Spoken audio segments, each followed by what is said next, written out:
আসসালামু আলাইকুম ভাইরা আমার, কেমন আছেন? আশা করি ভালোই আছেন। আপনাদের দোয়ায় আমরা ভালো আছি। আজকে নিয়ে আসলাম নতুন চ্যানেল, নতুন ব্লগ। আশা করি আপনারা ভিডিওটা দেখবেন। আমার এক ছোট ভাই আজ শাক কাটতেছে। আজ আমরা শাক রান্না করব। শাকগুলো কাটা হলে রান্না করতে যাব। দেখেন আপনারা, এই হলো মিষ্টি লাউ।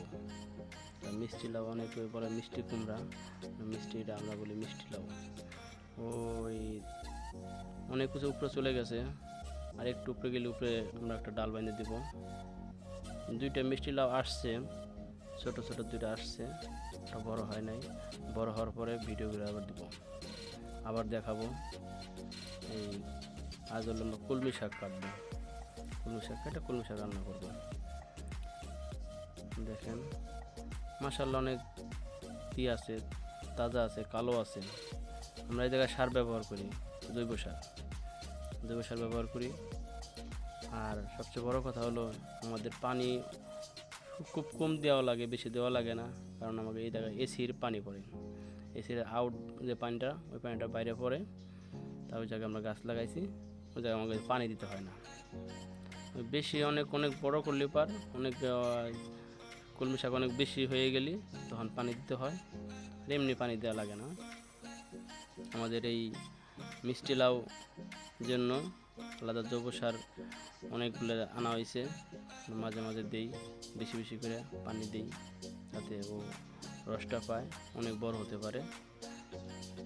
আর এই কলমি শাক তোমরা কাটিয়ে ফেলাই, আজকে কাটতেছি। আবার অন্য কিছু রোপণ করবো এই জায়গা, কলমি শাক কেটে। এই দেখেন জৈব সার দেওয়া হয়েছে। আমার ভাইয়ের কাটা প্রায় শেষ, এখনো শেষ হয় নাই, কাটা প্রায় শেষ হয়ে গেছে, একটু বাকি আছে। এই যে দেখেন কাটা শেষ। এখন আমরা চলে যাব। এই দেখেন এই জায়গা হলো পুরো ফাঁকা জায়গা। আমরা গাড়ি পার্কিং করে, আমাদের গাড়ি পুরো ফাঁকা, অনেক সুন্দর না? আপনার কমেন্টে জানাবেন সুন্দর যে তাকে বলতে হবে, যে সুন্দর তাকে বলতে হবে সুন্দর কি না, আপনার কমেন্টে জানাবেন। সামনে আমরা ঘাস সবজি রোপণ করতে পারি, কিন্তু বলদ দিয়া সমস্যা করে, সেজন্য আমরা সামনে করি না, পিছে একটু করি। ঠিক আছে, গাছের এখনো মিষ্টি লাউ আসে নাই, আসলে আবার ভিডিও দেবো, পরে গাছের নিচে আমরা দেখবেন। সব গাড়ি জানাবেন, যখন অনেক রোদ হয় তখন বলবেন, ওই জায়গায় নিয়ে গাড়ি রাখি যাতে ঠান্ডা থাকে। ঠিক আছে, এই যে তোমার ছোটো দুই ভাই ঝগড়া করতেছে, ওই জায়গায় ঝগড়া করতেছে যে গায়ে শাক কাটার জন্য, যে আমি কাটছি তুই কাটিস না। আমাদের শাকগুলো ধোয়া শেষ, ভালো করে বালুওয়ালা শাক তো অনেক সুন্দর করে ধুইতে হবে, 3-4 বার ধুইতে হবে। 3-4 বার ধুয়ে এখন আসলাম। এখন হলো কুচি কাটে, দেখেন এটা কুচি করে কাটে, কেটে তারপরে আমরা রান্না করব।